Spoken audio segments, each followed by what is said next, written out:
Now let's study your amino acids. Remember, we are going to tie the concept of titration curve and amino acids. So we must review our amino acids, their chemical properties. So amino acids are the building blocks or monomers of our proteins.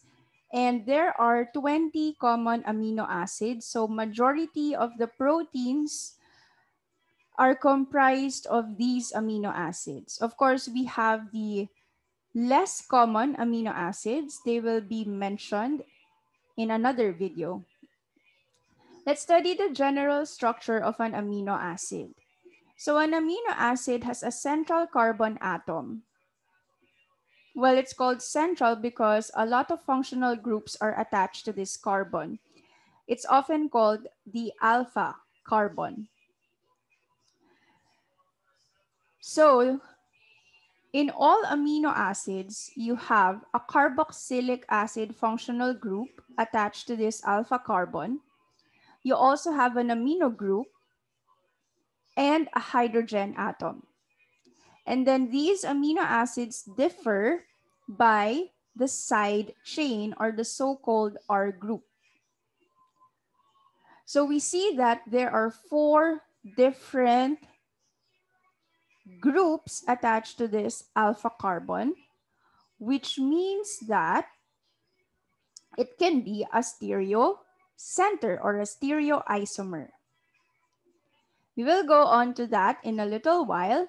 I will just mention about the convention in numbering the carbon atoms in an amino acid. So if we follow the IUPAC convention, we number the carbon of the carboxylic acid functional group as 1, and the so-called alpha carbon or the central carbon is actually the second or the carbon labeled 2. And if we have other, or if your R group contains carbons in it, like for example in lysine, the R group is a long chain of carbons ending in an amino group. We continue to number these carbons. So we have 3, 4, 5, 6. But there is also another convention used using Greek letters. So after the alpha carbon, we have the beta, gamma, delta, epsilon, and so on.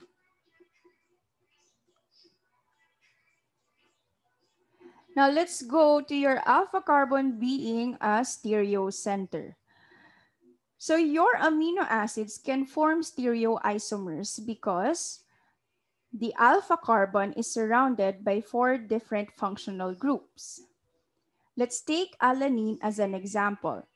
In alanine, the R group is a CH3 group.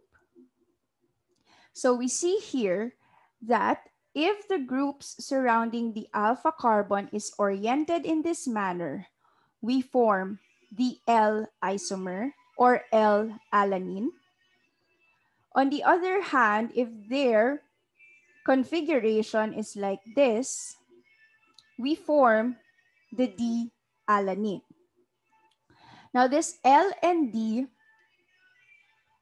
designation is actually based on the discovery of glyceraldehyde having 2 stereoisomers. So if the structure is written using the Fisher projection, so instead of the aldehyde, we have the carboxylic acid functional group. And instead of the OH or the alcohol group, we have the amino group. If the structure resembles that of L-glyceraldehyde, then we designate that amino acid as L-amino acid. And the same goes if the configuration is the same as that of D-glyceraldehyde, then we designate that as the D-amino acid. Now, the history of the discovery of this L and D glyceraldehyde is that the L designation was randomly assigned to this molecule. And the same goes for the D. So it was just coincidence that the L-glyceraldehyde is able to rotate. So its optical activity, it rotates light to the left, and the D-glyceraldehyde rotates light to the right. So it was coincident. So again, the basis for the L and D designations is this L and D glyceraldehyde. So if the Fisher projection resembles that of the L glyceraldehyde, it's the L amino acid. If the Fisher projection resembles D glyceraldehyde, it's the D amino acid.